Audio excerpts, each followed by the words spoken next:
தினமா ஏற்கனவே பேசின விஷயத்தை இன்னும் அழுத்தி நான் அதை செஞ்சே ஆகணும்னு வற்புறுத்தாதீங்க. மறுபடியும் அதை பத்தி கேட்காதீங்க தினமா. ப்ளீஸ் உங்களை கெஞ்சி கேக்குறேன். ஏன் கதிர் சார், ராதிகா நல்ல பொண்ணு தானே. அம்மா உங்க வாழ்க்கையில ஒரு பொண்ணு தேர்ந்தெடுத்திருக்காங்கன்னா அவங்க என்ன தப்பான முடிவை எடுத்திருப்பாங்க. உங்க அம்மாவுக்காகவும் ராதிகாக்காகவும் கொஞ்சம் யோசிச்சு பாருங்களேன். ஐயோ தினமா, தயவு செஞ்சு நான் ராதிகாவை கல்யாணம் பண்ணிக்கிறேன்ற பேச்ச விடுறீங்களா? அதான் ஏன்னு கேக்குறேன் சார். இப்ப உங்களுக்கு காரணம் கண்டிப்பா தெரிஞ்சுக்கணுமா? ஆமா. நான் வேற ஒருத்தவங்களை காதலிக்கிறேன். என் மனசுல வேற ஒருத்தவங்க இருக்கிறதுனால நான் ராதிகாவை கல்யாணம் பண்ணிக்க முடியாது. இதான் காரணம். போதுமா? மனசுல ஒருத்தவங்களை வச்சுக்கிட்டு நீங்க சொல்றீங்க எங்க அம்மா சொல்றாங்கன்றதுக்காக எப்படி தினமா ராதிகாவை கல்யாணம் பண்ணிக்க? தினமா உங்ககிட்ட நான் வெளிப்படையாவே பேசுறேன். இதுக்கு மேலயும் என்னால மனசுக்குள்ள மறைச்சு வச்சு பேச முடியாது. நான் வேற ஒருத்தரை காதலிக்கிறேன்னு சொன்னேன்ல, அது வேற யாரும் இல்ல, நீங்க தான். எனக்கு உங்களை தான் பிடிக்கும், உங்களை தான் கல்யாணம் பண்ணிக்கணும்னு ஆசைப்படுறேன். தயவு செஞ்சு ராதிகாவை கல்யாணம் பண்ணணும்னு என்கிட்ட கோரிக்கை வச்சுட்டு வராதீங்க. ஹலோ, யார் நீங்க? டிராவல்ஸ்க்கு கால் பண்ணி சைக்கிள் வாடகைக்கு வேணும்னு கேக்குறீங்க? ஏண்டி இன்னுமா என் குரல் தெரியாம பேசிட்டு இருக்க? திவாகர், என்னடி என்ன ஜெயிலுக்கு அனுப்பியாச்சுன்னு ரொம்ப சந்தோஷமா நிம்மதியா இருக்கியா?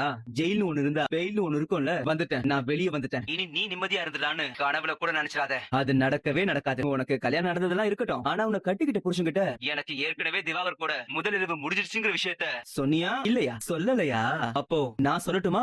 ஆமா பேபி, நமக்கு தான் முதலிரவு நடந்துருச்சுல. அது மூலமா எதுவும் நல்ல செய்தி இல்லையா பேபி? நான் கூட என் வாரிசு எதுவும் வயித்துல வளரும். நான் ஜெயில இருந்து வந்த உடனே குழந்தை எப்படி இருக்குன்னு விசாரிக்கலான்னு பார்த்தா உனக்கு வேற ஒருத்தன் கூட கல்யாணம் ஆயிடுச்சுன்னு சொல்றாங்க. சரி பேபி, இருந்தாலும் நீ பொண்ணு. தாலி கட்டம் கிட்ட போய் எனக்கு ஏற்கனவே இன்னொருத்த கூட முதலிரவு முடிஞ்சிருச்சுன்னு சொல்றதுக்கு கூச்சமா தான் இருக்கும். Boy baby. ப்ளீஸ் என்ன விட்டு. அப்புறம் சென்னை டு திண்டிவனத்துக்கு சைக்கிள்ல போக